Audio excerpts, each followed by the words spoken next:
Welcome to the workshop this morning through Akron SCORE. Heather Taylor is going to be doing our workshop this morning, and we are going to, hold on, I see more people are popping in. All right, everybody. So after your workshop here today, later today, you'll get an email from Akron SCORE, and you'll be able to get the workshop presentation along with the recording. So if you feel like you missed anything, don't worry, you'll get a copy of everything. And throughout our presentation today, if you want to raise your hand to ask questions, type in the chat or the Q&A, feel free to do so. And Heather and I usually pause throughout to answer questions, and then she'll have time at the end to answer questions as well.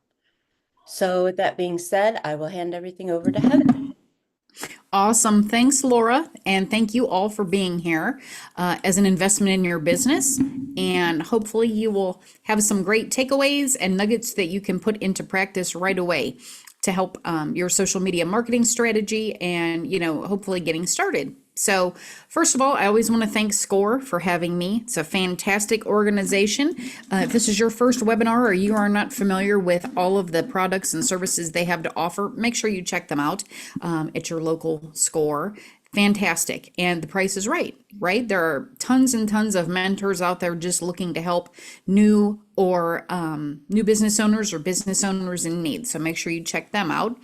Secondly, the caveat I will give today about the presentation is everything that we talk about today is non-paid social media, right? So we're not talking about Google ads, Facebook ads, things like that. This is organic social media marketing that you can do for yourself.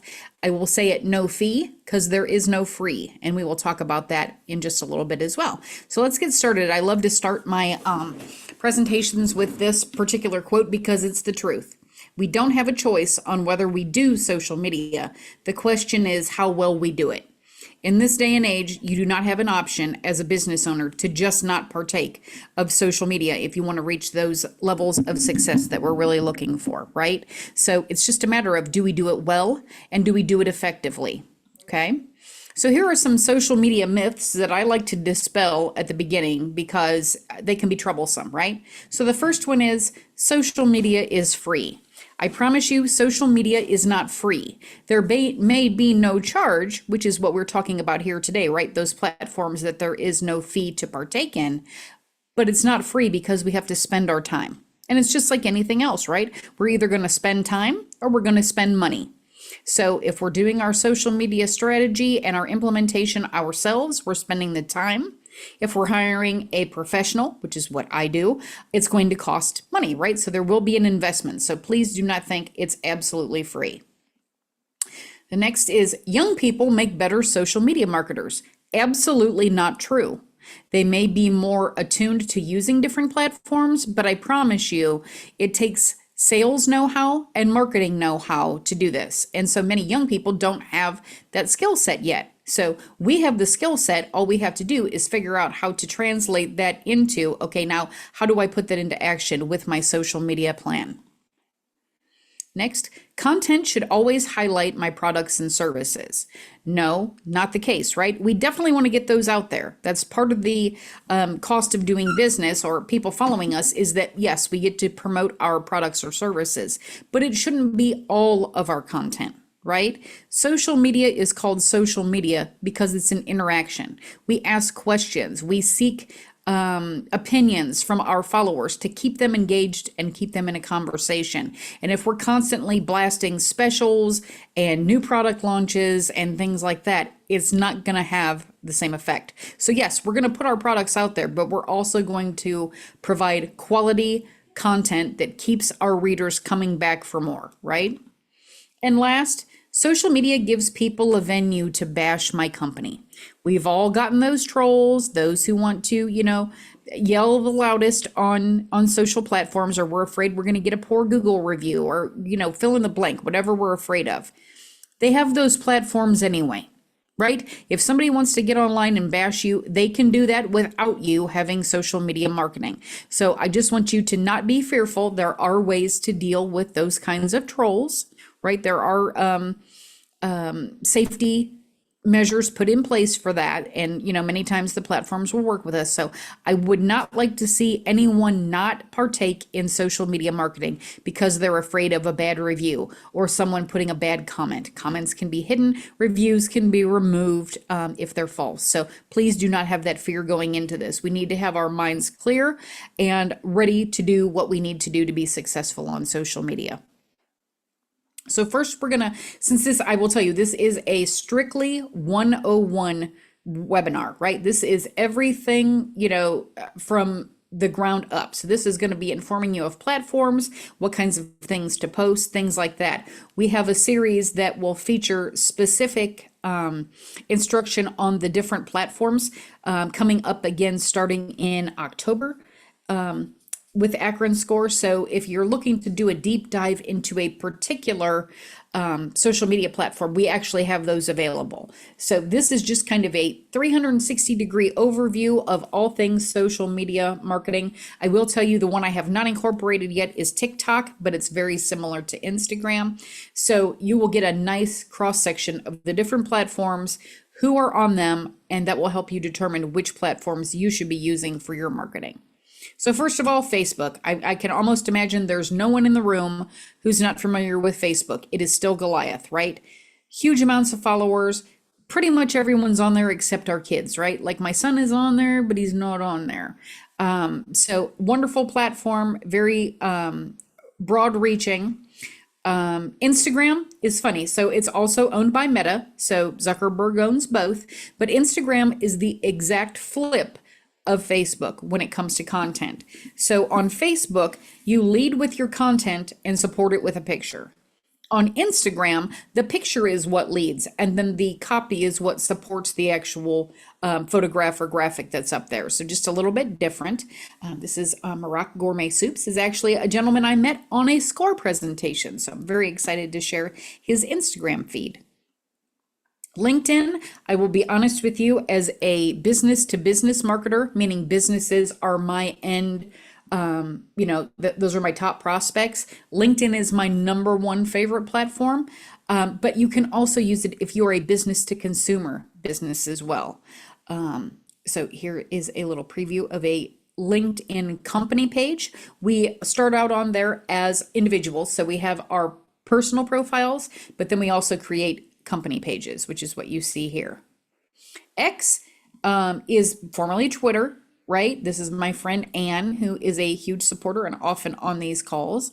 Fantastic. She does a great job on X.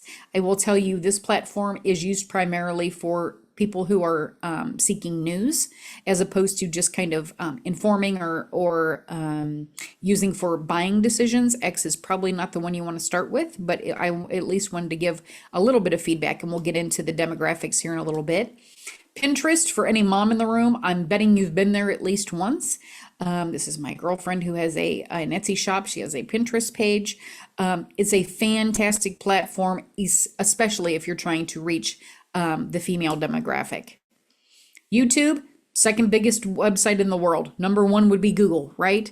And if you're looking for ways to increase your SEO, putting video on YouTube is an awesome way to do that. Google really likes going out and finding YouTube videos when it's doing a search, because Google owns YouTube. It's a sister company. So the first place that Google searches when one of us does one of those, hey, find a restaurant near me searches, is Google, right? It's looking at the content that we have put specifically on Google, meaning our Google business profile, which we will talk about next.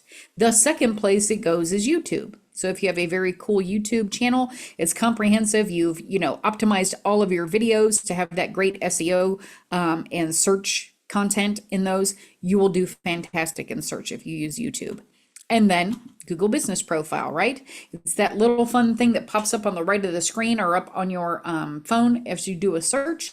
It is where we can update our address, our hours. We can list products there. You can answer questions. Our reviews are posted here. It's a great platform. You can also show your whatever content you're putting on Google, and that is a whole different class. But if you are not posting directly to your Google business profile, just like you do your Facebook, you're really missing out.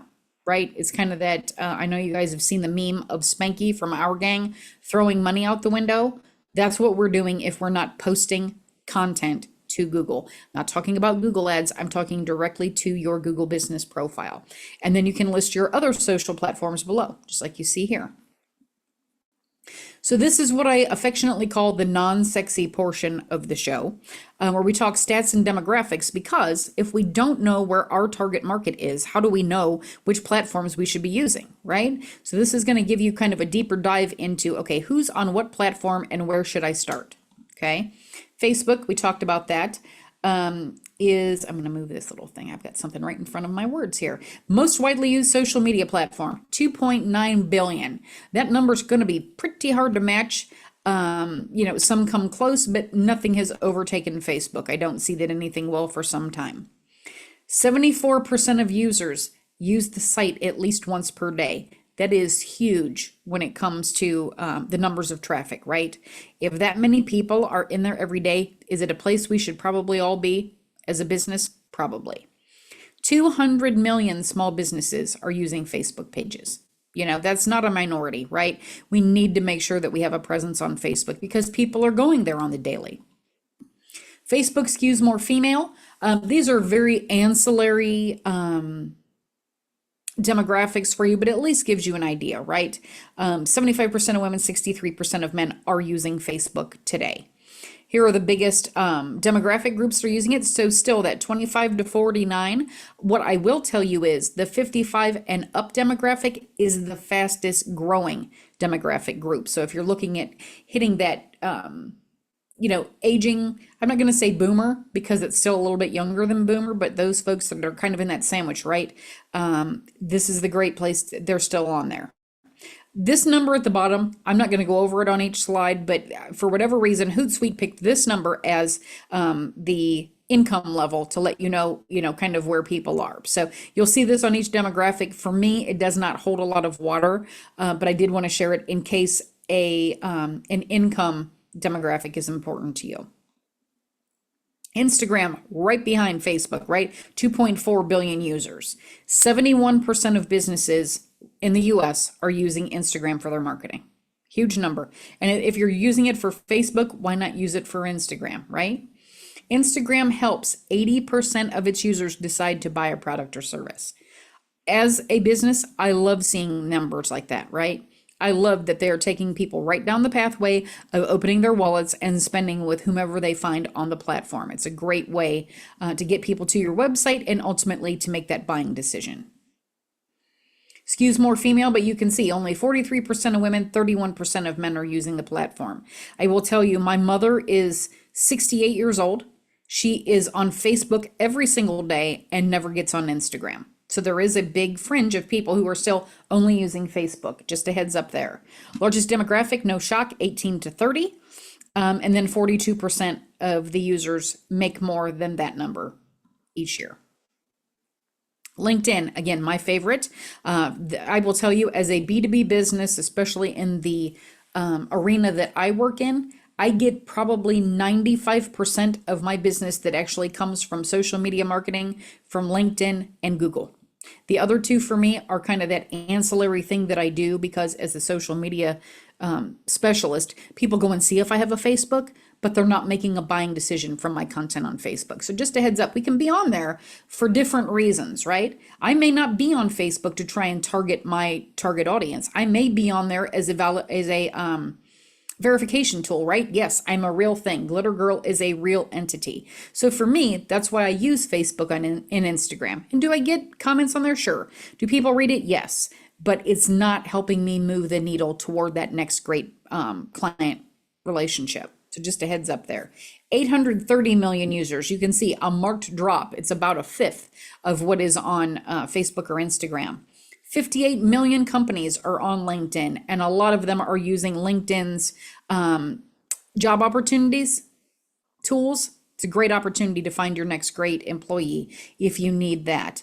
And then this is perfect. 93% of B2B, that those are business to business, people that are marketing specifically to businesses as their clients, use LinkedIn for organic social media.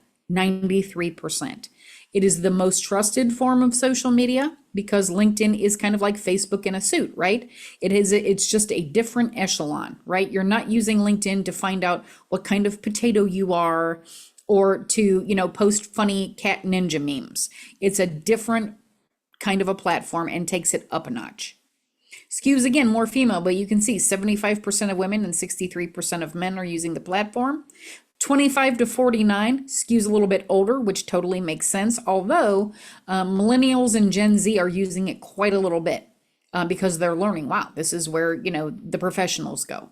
And then that 49% are making more than that 75K annually. X. I still have the bird. I just can't use a regular X. I just can't do it. So just a heads up, formerly Twitter, 556 million active monthly users. It is still the preferred social network for news consumption. I will tell you this, as a consumer, I only get tweets right now from political candidates, bands, and celebrities. So if you are Motley Crue or Stephen King, I'm probably seeing your content. If you are not, I'm probably not. So just a heads up, this is not one that I wield, other than I do have a client who is in the news media quite a little bit. He is the go-to resource when there is an active shooter nationwide. So naturally, we have to have him on X because that's where the news media still resides. So he is on there. I am on there again because, well, I'm in social media and I need to be there. But I will tell you, my other clientele, if we can't make a solid argument for being on X, we don't go there because it's harder to deal with, right? You're bound to 280 characters or less. Makes it more difficult to work with. So just a heads up. And by the way, most X users are outside the United States. So if you do not have a product or service that can be shipped or used outside of the United States, X is probably not the place for you to start either. 24% of men, 21% of women. This is the first one that skewed male. Again, younger generation, 18 to 30, and then 31% making that 75K annually or more. Pinterest. Believe it or not, Pinterest is now the third largest social media network in the United States. A lot of people kind of overlook it. They think, oh, I'm not putting together a birthday party. What do I need to go to Pinterest for? It is so much more than that. I will caution you, do not jump on there unless you have hours to spend because you always go down a rabbit hole, just a heads up. More than 522 million active users worldwide. And this is my favorite. 89% of US pinners use Pinterest on their path to purchase. So they're actually using this platform as a gateway to make that next product purchase. I love these stats. 8 out of 10 moms are on Pinterest. Birthday parties, weddings, kids' activities. I mean, you name it. It is all on there, but there's so much more on there as well. Largest demographic is wide, right? It's close. So 18 to 50. I mean, it's pretty well matched. So just a heads up there. And then you can see the annual income level on Pinterest as well. YouTube, again, second most visited site in the world after Google. 2.4 billion monthly users on YouTube, and this is staggering to me. 3.7 million videos uploaded to YouTube every day. 3.7 million a day. Can you imagine? I wouldn't want to have to run those servers. That is a ton of content. And I will tell you, it is something that, if you've got sons, and especially gamers, they're on YouTube nonstop, but that's not just what it's for. I mean, when's the last time you looked at an instruction manual, right? Nope, we YouTube it and figure out how to do whatever we're doing. It's an awesome tool. Skews more male, 78% of men, 68% of women are using the platform. No shocker, 15 to 35 is the biggest demographic, and they are tied. 15 to 25, 26 to 35, tied at 77%. Here's a fun one. 50.9% of business-to-business decision makers use YouTube to research purchases. That's fabulous. I love that if we're putting up content, people are actually using it to do a deeper dive into the products or services we're offering, and YouTube gives us the platform freely. We can post our video on there for free, just like anything else, and it is helping decision makers decide whom they should use when they're making a buying decision. I say this and I know people just scoff because it's so difficult to wrap our brains around, but our Google business profile could be considered more important than our organization's website. And that's frightening because of the time we put into our website, right? We try and make sure that every word is just perfect. That's awesome. But unless somebody knows our name specifically, they have to go through Google for what is called a discovery search. That's the restaurant near me, social media expert in Akron, where they don't know our name specifically. They're just looking for someone in our business vertical who offers the services that we do, right? So Google is the first stop. That's why it could be more important than our website. They may not get any further than Google. They may just find me, stop at Google. Hopefully they go onto my website, but they don't even have to, right? They can go pick up the phone, right? 1 in 2 people who conduct local searches on Google visit a store that day. That day. That is an awesome turnaround, right? I don't want to wait a week for a purchase, or I don't, and I love that it's sending them and it says visit a store. It can be an online store or it can be an in-person store. And by the way, if we have both, do we care which one they go to? No, we just want them to make the purchase, right? 84% of Google searches are discovery searches. That means they don't know our URL. They don't know our name specifically, but we want to make sure that our Google business profile is optimized to the point that when they do those Google discovery searches, we actually come up in the mix, right? It used to be people would say, I want to be on page 1. I don't know if you guys have noticed, there is no page 1 of Google anymore. It just keeps scrolling. Everything is on page 1. It's just a matter if you're closer to the top or not, right? So just be aware, optimizing this particular piece on Google is what can help you rank higher and show up more when people are doing online search. I always answer this question because I get the question a lot, and I finally figured out how to answer it with my mother, because she's like, why do you keep putting those things with the number sign? Okay, so what is a hashtag, right? Hashtags connect social media content on a specific topic, event, theme, or conversation. Basically, they're a file folder, right? If I have a post that has hashtag Glitter Girl Media in it, I can actually search and see which posts are indexed that all have that particular hashtag, and I can see them all together. So here's an example. I did a search on hashtag social media on Instagram. You cannot search on Facebook. They are indexed on Instagram. You can see there are 36 plus million posts that have that particular hashtag in them, and there's a smattering of them here. So why do you want to use a hashtag, right? How does that help you? Can increase your engagement. If somebody is looking for that particular hashtag and you happen to be there, yeah, it's going to increase your engagement. Gain followers. Hey, if somebody keeps seeing that you have good content in hashtag Akron or hashtag Houston, they may want to follow you, right? So you can gain followers for your profiles. Show support for social issues, right? And we're going to talk about that later in the presentation when it comes to what kinds of content. But I will tell you, do you remember hashtag Me Too, hashtag Thin Blue Line? These are ways to show our support for social issues. Hashtag Akron Pride. Whatever the case may be, we can let people know where we stand on a particular topic. Add context to a post. And this is the example I always give, right? I was walking through my house on a Monday morning, tripped over, likely nothing, spilled my coffee all over the floor, which is just a pleasant way to kick off your week, right? So I took a picture of the mess, then I cleaned it up, then I posted, gonna be one of those Mondays, hashtag bad hair day. Didn't have anything to do with people searching or indexing or whatever you want to call it. It just gave context to my post that said, yeah, I'm having one of those, cases of the Mondays. So you can add context to a post and help your target audience find you. If you are using a hashtag like hashtag wedding dresses Cleveland, only your target audience is conceivably going to be searching for that particular hashtag, right? You're not getting the ancillary, people who aren't interested in that. It's actually helping you zero in on the very people who would be in search of your product or service. So just another reason to use a hashtag. Now we've talked about all the platforms. We've talked about why we use it. We're talking next about what should I post? It's all great. I have my platform set up. Fantastic. I've decided which platforms I'm going to use. So sales and discounts are no longer the top priority for customers. Like when we used to read the newspaper, right? It's all about getting information and engagement. People want to talk with the brands that they follow, right? It's called social media because it should be a conversation. right? Back and forth, not just us spewing out whatever information we want to share. When we're posting, we really need to think about, what do I like to read as a consumer? What do I want to see other brands posting? Because sometimes we're so close to it, all we're worried about is, oh, I need to tell them this because it's so important. You need to think, it's so important to you as the business owner. It may not be important at all to the end user, right? So when we post, we're going to post things with creativity. We don't want it to look like everybody else's. We don't want to just right click on something and steal it and post it. And by the way, people know when you do that.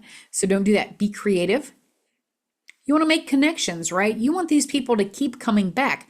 It's much easier to get a follower than it is to keep a follower. So we need to make a connection with all of those people that follow our brand. We need to have good content, and good content isn't, Sunday, Sunday, Sunday, come and save. It's about being a resource for those who follow you, right? Give them a reason to keep coming back. If you sell pet food and you're telling people near Thanksgiving, hey, don't forget, don't feed your dog turkey, blah, blah, the whole list of things that are dangerous for pets to eat at Thanksgiving. You just became a resource for them. You give them intel that they may not have gotten any other way. And I promise you, they're going to remember where they got it, right? They may or may not buy your dog food, right? But they will keep coming back to see what you have to offer if you keep giving them content that they find valuable. And last, again, it should be a conversation. Do not be afraid to ask questions. And I always, tell people, I know that it's awkward if you ask a question and no one answers, but it's totally okay. Because guess what? No one's going to remember that 5 minutes from now. They're scrolling through, they're not going to remember. So don't freak out. Or if they give an answer that maybe isn't the answer you would have given, it's okay. You're collecting info. You're finding out what kinds of things to ask. So don't be afraid to have a conversation. We need to be embroiled in our business and being out front and asking those questions that will help us get to, all right, what kinds of things do my followers want to see me post? Video, absolutely critical. And I know people sometimes cringe at this because they don't want to be on camera. There are plenty of videos that don't have a single person in them, and you can create them very easily using a tool we're going to talk about here in just a little bit. Social media posts that include video have 48% more views than those who don't. Who doesn't want to increase their visibility by almost 50%? I sure do. I absolutely do. So make sure that you incorporate video. It shouldn't be everything that you post. Nothing, the answer to that is nothing should be everything that you post, right? It shouldn't all be static content. It shouldn't all be polls. It shouldn't all be video. It needs to be a nice mix so that people keep coming back, right? And by the way, on social media, you don't have the bandwidth to be putting out a 30-minute video. I promise you, no one on any one of those platforms other than YouTube is going to watch a 30-minute video.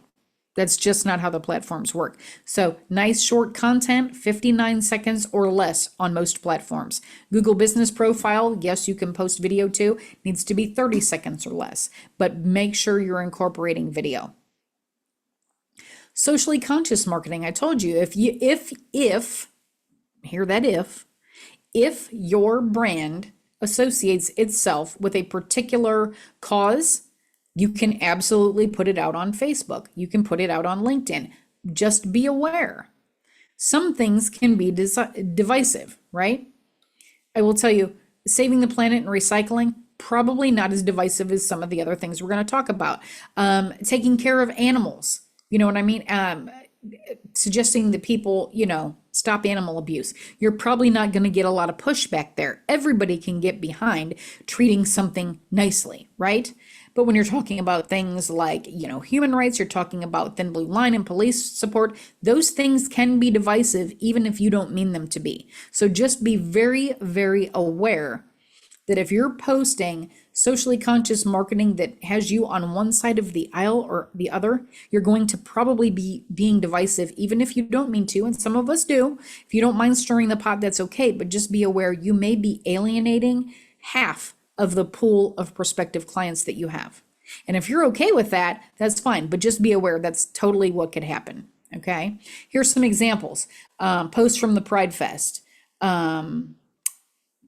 things like that. Those are great socially conscious posts. share, pin, retweet, and regram. Those last two things are a little more complicated than just sharing or pinning something, but there are different platforms for you to do that. And it's a great way to create content without actually having to create content every single time. What I will tell you is just sharing content does not mean you have a lot of good content, right? You're just sharing for a particular reason. You're trying to help a cause. If there's a great nonprofit organization having an upcoming fundraiser and you share it, not only are you creating content for yourself, but you're also showing that you care and that you're trying to help that organization with its mission and its vision. So sharing content is great, but it's not an all-in kind of a thing. So sharing, liking, commenting not only helps the person who posted it, but it also gives you content as well. This is a mistake I see lots of people making because they heard. I heard I'm supposed to go live on Facebook. I heard I'm supposed to go live on Instagram. Lots of people talk, right? I will say absolutely go live when it's appropriate. And when is it appropriate, right? When you have something compelling that you really feel like you need to alert the presses to, right? So that doesn't mean every time you have a thought, it's time to go live. Not the case. And lots of people have done that. I've actually seen, I have big respect for those in direct sales positions, but I will tell you, they get some of the worst marketing advice from their uplines, from their corporations. So one of them that I know was instructed to go live every day for 30 days in a row. Who in the world is that interesting? Mark Zuckerberg owns Facebook, and he has never in his life gone live 30 days in a row. Bad advice, because nobody has anything that compelling. I don't find myself that interesting, right? So here's an example of when to go live. If you're doing a giveaway, it's a fantastic opportunity to go live. Now, don't do a giveaway every day either, but not only was I able to put my friend who was giving away a book and a gift certificate up, but we also put live the drawing so people could actually see, wow, here's everyone who entered. And, here's the giveaway. It was great. We had a lot of feedback and a lot of people were watching. It was wonderful. Nostalgic posts. So many of us love throwback stuff, right? If you know who any of these guys are, he loves his BOLOGNA. I know there are people in the room that are my age. So, love us some Oscar Mayer. I can still tell you that's Life cereal. We know who the California Raisins are. And so many things are coming back around because of nostalgia. I had a friend who actually posted this. Cobra Kai, huge. We're in our last season. For anyone who's a Cobra Kai fan, this is it. So we did a throwback post about Cobra Kai. It was very well received, right? This one, we can't get away from this commercial. I don't even watch regular TV and I still hear this commercial all the time. What product and commercial does this commercial highlight? I can tell you it's Downy Rinse and Refresh. I don't even use it. And by the way, yes, I'm a Backstreet Boys fan, but the reason I noticed it is because it was tied to something that was nostalgic for me. So it really does help to go, do throwbacks. Brand building content. I'm going to take 1 second, you guys. I just need to get a sip here. That was a long time to talk without a sip. I will tell you, my brand is very specific. I talk about lots of things, but the three main recurring themes are Glitter Girl Media, you better have something glittery, right? So you'll see a lot of glitter in my feed. I am a huge music fan and concert goer, so you're going to see a whole lot of rock and roll infused stuff in my feed. And naturally, stuff about social media, right? You definitely have the opportunity to talk about your product and service. It's okay. If people are following your brand, they expect that. If I follow Wendy's, I expect they're going to talk about hamburgers, right? And by the way, if you do not follow Wendy's on Instagram, do yourself a favor. It's a great feed. They have, I don't know who's doing their social. They do a fantastic job. But these are the kinds of things you can expect to see from the Glitter Girl Media brand. And everybody has their own. You need to decide what will be the things that you put forward, right? I have a girlfriend who is a travel agent, and she puts up some of the most amazing photos on her, because these are places she's actually been. She's not just promoting them. These are places she's been, and it's awesome to follow her feed. Her name's Donna Zabel with Dreammaker Destinations if you are interested in travel. I have a girlfriend, you saw her earlier, who does custom embroidery, laser engraving, things like that. She also is a huge music fan. So you're going to see she is the world's biggest Kiss fan. You're going to see this kind of thing in her feed, even though this isn't the product she serves, right? It's just how she is as a person. So she shares that kind of stuff. My friend Bernadette has an awesome business selling paparazzi accessories. You are never going to see pictures of Bernadette without jewelry on. I promise you there is going to be jewelry in every picture that she puts on because she walks the walk, right? She wears it all the time. And I have a friend who posts some of the funniest social media memes. This one I love. Still looking for my Halloween costume idea. Go as the person you pretend to be on Facebook. So I know almost without fail, if I'm going through my scroll and I see a funny social media meme, I know who that person is who posted it before I even look to the left to see. But that's their brand, right? I remember that. So when I'm out and about and I'm going through my feed, I can pretty much tell which brand has posted what, and you should be the same. Right? There needs to be some kind of consistency. We don't do the spray and pray stuff. We need to have an actual social media strategy. Mine tends to work for me. People's work for them. Just decide what you want to be your brand forward, right? Spotlight other organizations. How fun is it to put the focus on somebody else? And it's a great way to come up with content, right? If you're sitting around going, I know I need to post for the month, I can't think of anything. Think about a business partner that you have. Somebody that, works with the same clientele but doesn't compete for the same dollar. For me, people who build websites are great partners because I don't do websites. But naturally, all the people that I work with have to have a website because the end game for social media is, and by the way, if you don't know this, this is a fact. The reason we use social media is because it makes arrows to our website. It isn't because we want to populate Facebook with all these wonderful things. Our end game is to get them to our website. Because if we get them to our website, who's not there? All of our competitors, right? Every one of our competitors is on Facebook. We want to get them off of Facebook and into our webpage so that if they are making a buying decision, they're going to make the decision to buy from us. So business partners are fantastic. Nonprofit organizations. My girlfriend just gave a shout out today to a nonprofit that works saving cats and kittens that I've never heard of in 2 counties away. I made a donation. I sent them some kitty food this morning because I saw on her platform that she was talking about this great nonprofit that this lady has. I'm a cat lady. I love my little guy. I got him from a animal shelter and I'm happy to help out if I can. So sharing a nonprofit not only helps them exponentially, but it helps let people know that you care about what's going on in our community, in our world. So that's a great thing. And then local small businesses. If you went out and look at that, I need some of that, whatever that bread is. I can tell you that right now. If you go out and you have a great croissant and a cup of coffee, post it on social, give them a shout out, tag their page. And you hope that people do that for us, right? I do every month on my stuff. There's at least one small business shout out that's a video of, different organizations. Right now, believe it or not, Glitter Girl Media doesn't sound like they would post, but there's a guy named Wingman Garage here in Ohio. And I've never seen this model here in Ohio, who rents bay time for people who want to wrench on their cars but don't have the space for it. A lot of people who are very mechanically inclined don't have a garage, or they don't have one big enough to work on their autos, or they don't have the tools to do it. He's got it all. But if you didn't know about it, you wouldn't know about it. So I like spreading the word and helping him out. So any kind of small business will be thankful if you tag them, thank them.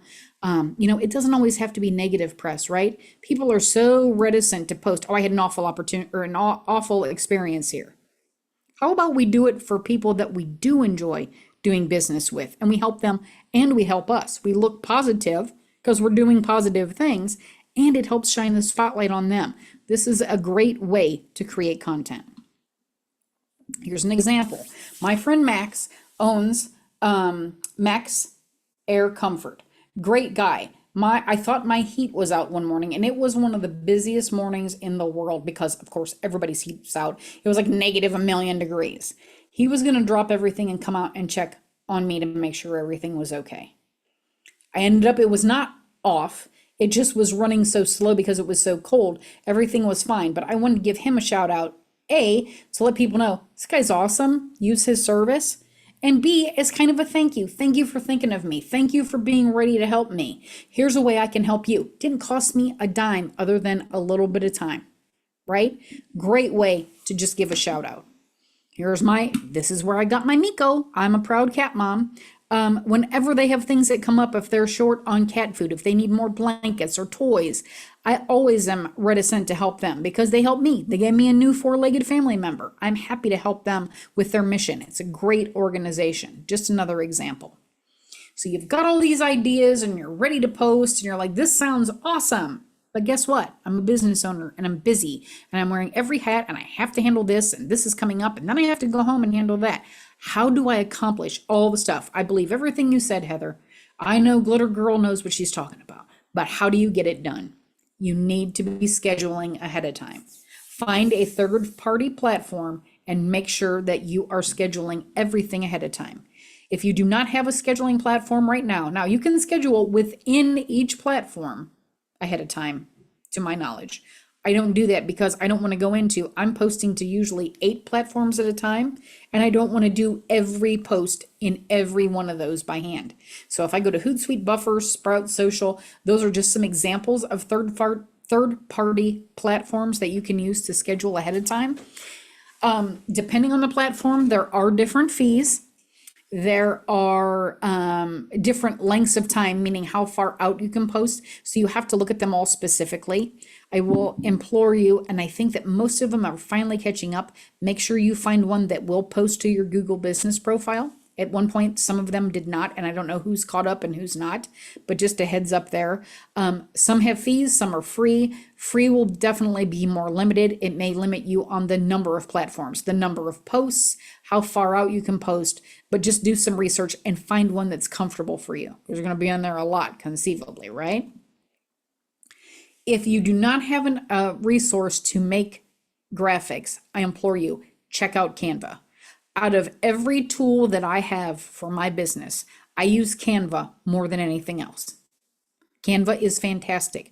Whether you need flyers, postcards, social media graphics, headers for your Facebook, LinkedIn, all that stuff, Canva is fantastic. Now, here are 3 things I'm going to tell you.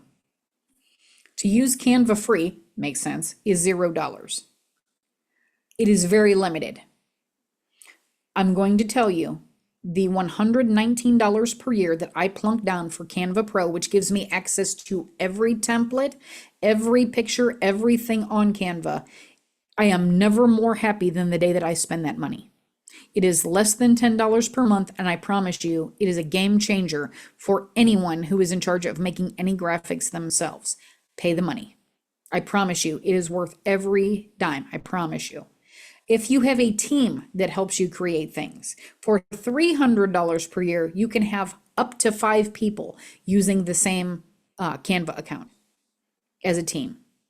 I don't have that many people, so I don't need it, but just a heads up. And this is my favorite thing about Canva, because as big as they are, they do give back. If you are a registered not-for-profit organization, you will get Canva Pro for free from Canva. You have to fill out 1 form. It is absolutely easy, totally worth it. So make sure you check it out. If you're not familiar with Canva, look, I'm going to be honest with you.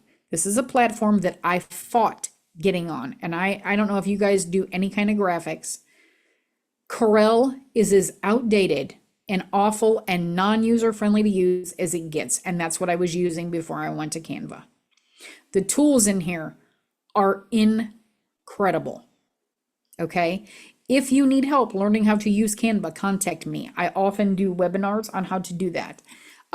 So just a heads up, it is an awesome tool. If you look here, Instagram posts, it sizes everything for you correctly, saves everything for you so you can go back in and change it.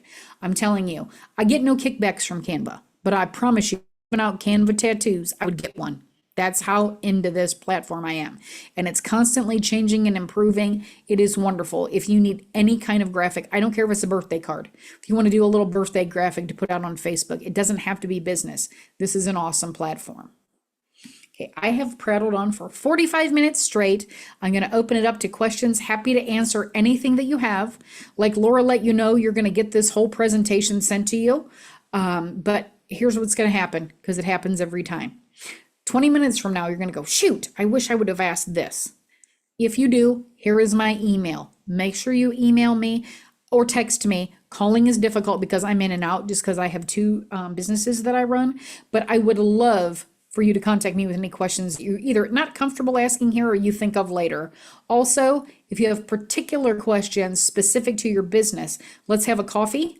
I'm happy to do that. I usually meet with 5 to 6 folks on every SCORE webinar because they just want to ask questions specific to their business. I am happy to help with that. Just contact me at the email above. We'll find a date. I will send the Zoom link. You know, we can talk about everything new. So you guys, please feel free to ask questions now. Laura usually helps me field those, and I'm happy to answer whatever you've got. All right, we have one question. Would you use hashtags in blogs? I don't think that you need hashtags in blogs. Can you? Yeah. Blogs themselves are SEO fodder. So I will tell you, I don't use hashtags on my Google business profile, and I don't use them on Facebook because they're not indexed there. They're not indexed on blogs either. So I would say you don't have to use them there, but you can if you feel like you want to. All right, next up, how is Canvas Planner? Canvas Planner. I'm not sure what that is. If that's a scheduling feature, I don't use it. I will be honest with you. The one I use, I have to be able to manage over 200 accounts at once. I promise you, Canva probably doesn't offer that. So if that is their third-party posting platform, I am unfamiliar with that. Oh, she said it was on your last Canva slide. Canvas Planner. Let me see if I can go back. We'll just go down to the bottom. Sorry. Sorry, guys. Scrolling all the way to the bottom.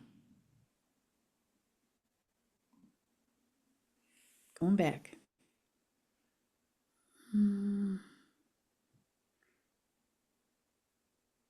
If you guys are seeing it, I'm not seeing it. On the left bar toolbar. Oh, Content Planner. Got it. I will be honest with you. That's not a tool that I use. I can tell you, you can see the little crowns next to it. Hold on just a second. Let's make it bigger. The little crowns mean that is a Canva Pro tool, meaning you have to have Pro to use it. I don't use it, to be honest with you, because again, I don't think it can handle the bandwidth that I need, but I would check it out. I will be honest with you and say, every tool that I've used from them has been tip top. From the brand kits, you know what? I appreciate you bringing that up. I'm gonna check it out. I probably won't use it, but it does make sense for me to know about. So I will check that out. Thank you for that. I didn't even see it, to be honest with you, just because I don't use it. So thank you for that. I'm sure it's awesome, but I'm sure like every platform, excuse me, I'm getting hiccups, it will have its limitations. So I'm gonna get in there and poke around and see what I can find. So thank you for that. Oh, let's see. Oh, I lost my. Do you create posts for each site daily? Is it okay to duplicate, or do some need to be individualized? You can create. I do not post anything daily. I'll be honest with you, not even for clients, not even myself. The most I post is 4 to 5 times per week, just because I don't want to overwhelm. Now, there are cases for doing that many. I'm just not in a field that's that competitive, I don't feel. So you can. I create everything as a 1080 by 1080 square, so it will work on every platform. Let's be honest, we're business owners. I don't have time to do a different graphic for Facebook, Instagram, LinkedIn, Google. They can all be different sizes, but I promise you a square will work on all of them. I do not always post all of them to every platform. Like I say, if it's something fun and haha, like on Disney Princess's Day, we did a cage match question. Which Disney princess would win in a steel cage match? I would not put that on LinkedIn or Google because I don't find it appropriate for those platforms. It's all right. I just don't select those and we post to the other platforms. So it's up to you, but just make sure whatever content you're posting, it's appropriate to the platform you're posting it to. I hope that makes sense. All right. Do you have suggestions for someone who is in the very early stages of developing your brand? Do you need to hold off until it's fully formed? So normally I would say hop right in, but when it comes to brand, I did have someone reach out to me recently who wanted to do social media who didn't even have a logo yet, a business name. You have to have at least those things solidified. If you're not working with a graphic artist, to do your brand kit, your logo, all those sorts of things, I would suggest reaching out to someone who does that for a living, so that A, you're not using somebody else's brand that is already, copyrighted or trademarked, and you want to make sure that you get the right feel for your business, right? Are you picking the right colors? Is your vibe right? And we talk about things like that, like in our Facebook, like how do you want people to feel when they get on your page? And not that I'm some, big granola kumbaya gal, but every page has a feel, right? Just like every meeting has a feel, every business has a feel. You want to make sure that you're putting that out there and that it's solid. Um, you know, just be aware that you need to have it solidified enough that when you are posting, it is brand specific. All right. When you mentioned not using hashtags on all blogs, that maybe Facebook and maybe Google business profiles do not index, what does that mean? That means you can't get on, you're not going to go on somebody's blog and be able to search through and look at hashtags. You can do that on Instagram. You can do it on LinkedIn. That's what I call indexing. So if you're going to try and go see, wow, what kinds of content are in, hashtag, Akron restaurants, right? You're not going to be able to search for that in somebody's blog. You can't search it on Facebook. You can't search it on your Google business profile. So I stick to mostly Instagram and on LinkedIn for those. I hope that makes sense. All right. At the moment, that is all of our questions. Anybody else have any more? Oh, is it important to have all your pages called the same thing? So, from a consistency perspective, so here's what I'm going to say. My answer would be yes, as close as you can get to one name, that is awesome. But I'm going to give you an example of where it wasn't possible. Okay. I created a nonprofit women's networking and professional development organization that is called Clio. And we use the name Grow with Clio as our name on all platforms. However, on Instagram, somebody had already had the name Grow with Clio. Great. Well, she had only posted one time, which you just go, ugh, really? So we just made it Come Grow with Clio. It still was close. The name on our page is actually still Clio Connect, Learn, Engage, Organize, but it's the @ symbol that can change. So I say, just from a consistency perspective, especially if people, ooh, I like them on here, maybe I'll go look for them on this platform. You want to make sure they can find you. So as close as you can to your business name is great. I will tell you that just starting this year, Google has allowed you on your Google business profile to actually type in your different social media URLs. They did not have that capability before, right? It had to go out and organically find your platforms. So it kind of was counterintuitive. I had a CPA company whose name was, whatever it was, and their Instagram account was Accounting with Tom. That would never get found when it came to Google going out and searching it. Now that we can actually type them in, it's not as big a deal. But yes, just from a consistency perspective across the board, it's an awesome opportunity. You want to keep them as close as you can. All right. At the moment, that is all. Anybody else? We got a Yeah, couple you more guys, minutes. again, feel free to email me, reach out. Please connect with me on LinkedIn, just so I get a chance to see your business. You can see what I'm up to. And just a quick shout out, Dan Casper, if you're the one that I know from Mike Rayo's class, hello. I love that. You know everybody. All right, everybody. So I'm gonna send out the slides as well as this recorded presentation. to you later today. Thank you for joining us. I think that's about it, Heather. Heather and I are working on her schedule for the next 6 months of she'll be off September, and then she starts up with a once a month webinar, a webinar for Akron Score. So stay tuned on the Score website. Awesome. Thanks, you guys. And again, Laura's going to send you the presentation, so you will have my email address. If you would like to chit chat, I'm happy to set up a 30-minute Zoom with you. Just contact me and we'll find a date. All right, everybody. Thank you so much. Have a good day.